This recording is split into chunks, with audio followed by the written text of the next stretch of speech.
ছোটবেলা আমাদের বাড়িতে সব ভাই বোন মিলে কি মজার মজার দিনগুলো কাটিয়েছি, এখন মনে করলে কিন্তু খুব অবাক লাগে।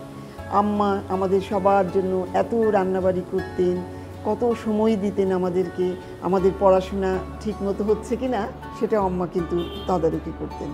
ম্যাট্রিক পাশ করলাম, তখনকার দিনে ম্যাট্রিক পাশ করে ভালো রেজাল্টটার জন্য সবাই কিন্তু উদ্গ্রীব হয়ে থাকতাম।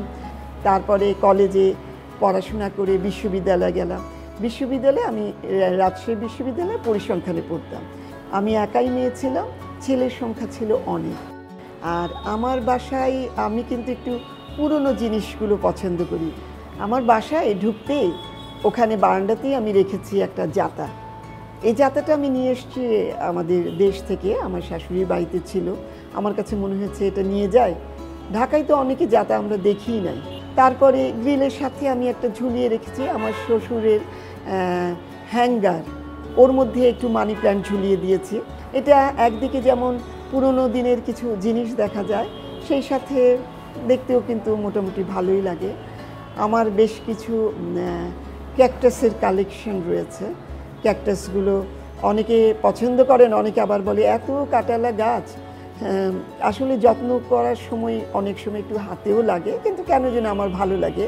আমার ভাগনা বউ নতুন আমার বাড়িতে আসবে, আমি ভাবলাম যে বউ আসবে, একটা লাল কার্পেট দিয়ে তো, লাল গালিচা দিয়ে তো সবাই অভ্যর্থনা জানায়। আমি করলাম কি, একটা কাপড়ের উপরে কিছু সেলাই আটকে নিয়ে ওখানে একটু ওয়েলকাম লিখে দিলাম।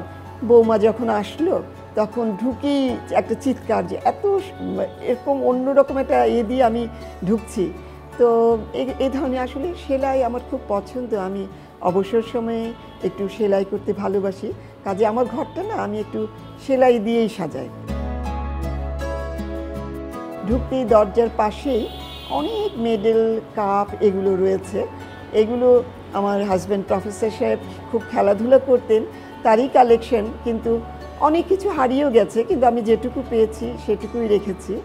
তার উপরে দেখবেন মগ রয়েছে। আমি যে যে দেশে যেতাম সেখানকার মগ কালেকশন করতাম, যার ফলে যে দেশে গেছি সেটাও আমার মনে থাকে।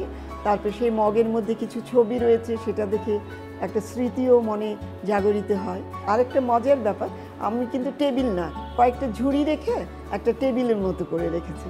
আমার কাছে মনে হয় দেশীয় জিনিস, ঝুড়িটা আমাদের কাছে থাকলো, প্লাস একটু অন্যরকমও হলো আর কি।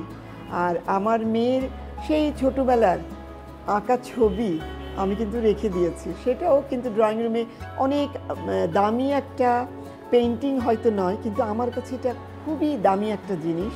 এবং তার খেলনাগুলো আমি রেখে দিই, কারণ অনেক সময় হয় না বাচ্চারা আসে, সেগুলো নিয়ে বাচ্চারা কিন্তু বেশ সুন্দর সময় কাটাতে পারে। জুতা পরার জন্য টুল বানাবো, তো টুলটাকে আমি এটা ঢেকির আকারে, ঢেকির শেপ করে একটা ঢেকি বানালাম আর কি।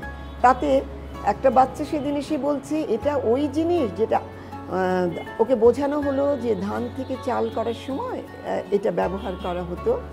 তখন বললো যে ও এটা আপস অ্যান্ড ডাউনস করে, সেইটা এটা ও কোথাও হয়তো দেখেছিল জাদুঘরে বা কোথাও।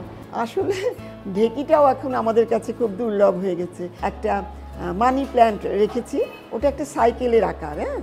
এই সাইকেলটা অনেক আগে আমি বিদেশে গেছিলাম, তখন ওখান থেকে কালেক্ট করেছিলাম। তো ওই বড় সাইকেলটার সাথে ছোট সাইকেলটা যখন রেখেছি, তখন সবাই বলে আল্লাহ এটা কি এর বাচ্চা নাকি।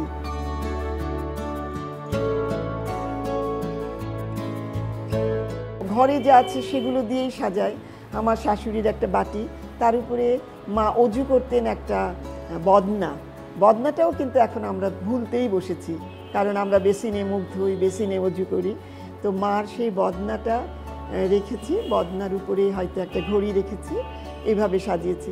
খাওয়ার টেবিলে কিন্তু আমি খুব কাঁসার জিনিস ব্যবহার করি, কাঁসার থালা, কাঁসার চামচ। তো এটা দেখে একটা বাচ্চা সেদিন বলছিল যে মা অনেকদের বাসায় ওরা তো সোনার থালাতে খায়, আসলে তো সোনার থালা না, এটা কাঁসার থালা। বড় একটা বাক্স আছে আমার বাসাতে, এটা কিন্তু 100 বছরেরও আগে এই পুরনো বাক্সটা। এই বাক্সটার উপরে একটা আড়ঙেরই আয়না রেখেছে। আয়নাটাও কিন্তু দেখতে কেমন যেন আগেকার যুগের অ্যান্টিকের মতোই মনে হয়। তারপরে কিছু সেলাই তো রয়েছে সেখানে, কিছু ছবি রয়েছে আমাদের। এগুলো একটা স্মৃতি বহন করে বই কি।